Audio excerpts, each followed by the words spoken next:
नाजरीन आदाब, आप तमाम का Z9 उर्दू न्यूज़ में खैर मक़दम है।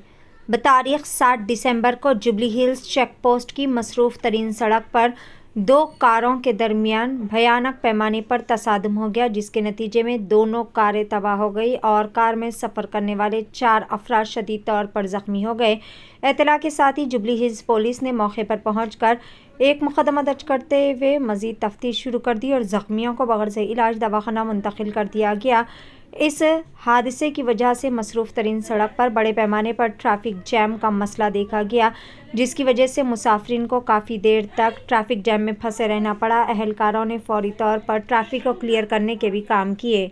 पेश है Z9 उर्दू न्यूज़ की ख़ुसूसी रिपोर्ट।